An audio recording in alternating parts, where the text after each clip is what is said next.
In this lesson, we will learn about how to convert repeating decimals into a p by q notation.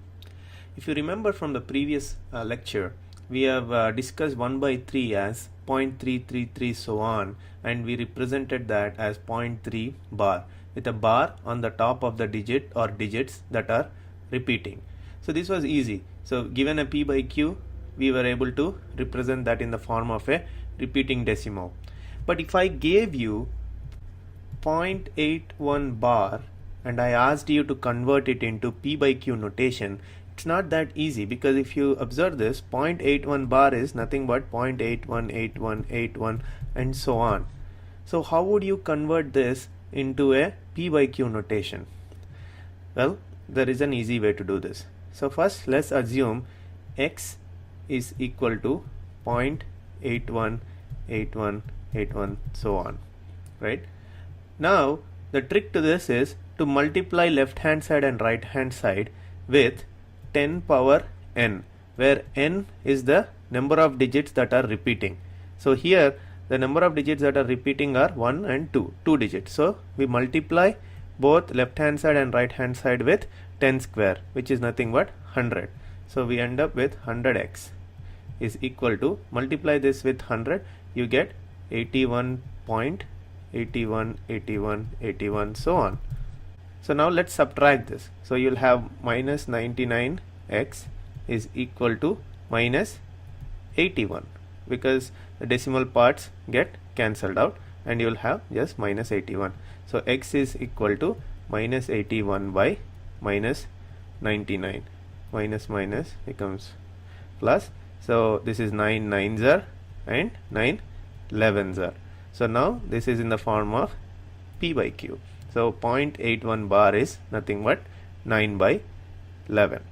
So you can apply the same type of technique and convert any repeating decimals into a p by q notation. So let's consider the 1 by 3 example.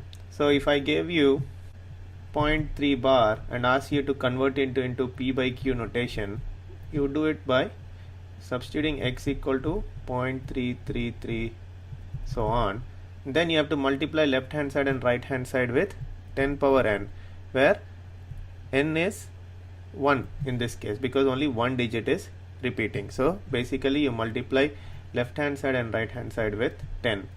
So you'll end up with something like this, 10x equal to 3.3333 so on. Now subtract and you will have minus 9x equal to minus 3, x equal to minus 3 by minus 9, which is nothing but 1 by 3, which is your p by q notation. So this is the technique that you need to apply to convert a repeating decimal into a p by q notation.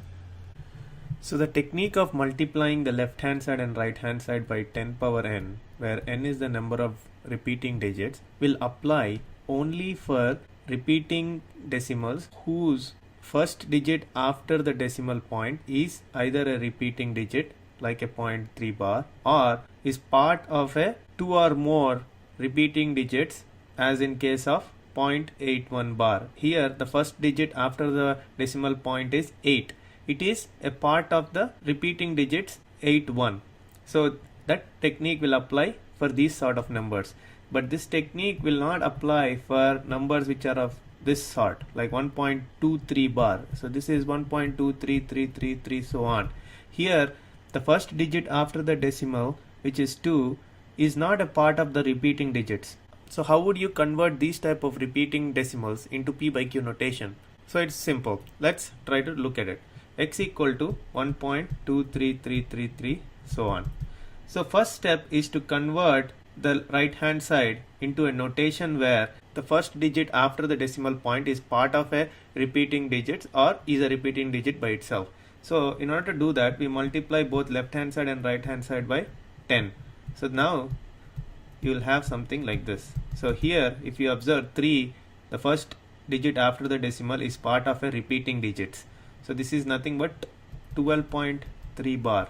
So this is in the format as 0.3 bar or 0.81 bar. So you can now apply the technique 10 power n. So let's apply the technique on 2. So here the number of digits that are repeating are 1. So you multiply both left hand side and right hand side by 10 power 1, which is 10.